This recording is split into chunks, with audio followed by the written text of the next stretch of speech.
రోజు ఒక మంచి కథను చెప్పుకుందాము. ఒక స్కూల్లో చదువుకునే అనిత గురించి చెప్పుకుందాం.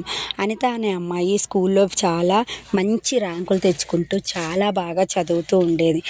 అలాగే ఆటల పోటీల్లో, పాటల పోటీల్లో ఎన్నో బహుమతులను కూడా గెలుచుకునేది.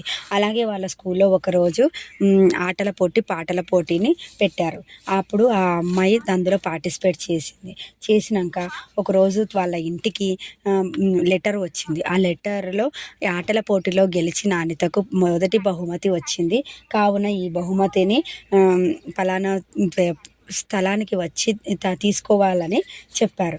దానిలో ఇంకా ఏమనుందంటే ఈ 2-3 రోజులలో తీసుకోవాలి అని చెప్తే, ఆ 2-3 రోజులు ఉందిలేగా, ఇప్పుడే ఏం తొందర, రేపెల్లుండి తీసుకోవచ్చులే అని చెప్పేసి అని ఆ అమ్మాయి నిర్లక్ష్యం చేసి ఎల్లుండి వెళ్ళి బహుమతిని తీసుకుందామని వెళ్ళింది.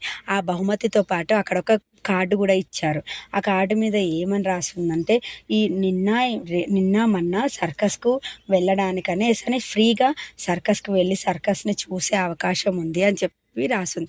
అయ్యయ్యో, నేను సర్కస్కి వెళ్ళేదాన్ని కదా, అయ్యో నేను నిన్న గనక వచ్చి ఈ బహుమతిని తీసుకొని ఉండుంటేనా నేను సర్కస్కి వెళ్ళేదాన్ని కదా, అయ్యో నేను అనవసరంగా నేను వెళ్ళకుండా అయిపోయింది, నన్ను ఇప్పుడు ఎవరు తీసుకెళ్తారు, మా నాన్న ఎంతో బిజీగా ఉంటారు, మా అమ్మ కూడా చాలా బిజీగా ఉంటుంది, ఫ్రీగా ఎంత మంచి అవకాశం వచ్చింది, నేను చాలా మంచి ఛాన్స్ను వదులుకున్నానే, నాకు సర్కస్ అంటే చాలా ఇష్టమే అని చాలా బాధపడిపోతుంది. ఇలా ఇంకొకసారి జరగొద్దు. ఎప్పుడైనా సరే, ఎప్పుడైనా ఏదానికైనా మనము చాలా ముందు ఉండాలి. చాలా ఆలస్యం చేయడము, నిర్లక్ష్యం చేయడము చెయ్యకూడదు అని చెప్పేసి ఒక సూక్తిని ఫాలో అయ్యింది. ఏంటంటే కల్ కరే సో ఆజ్ కర్, ఆజ్ కరే సో అబ్ కర్ అనేసి సూక్తిని ఫాలో అయ్యి ఎప్పుడు అలాగే చేయడంకి ముందుకు వెళ్ళింది. ఇది అనిత కథ.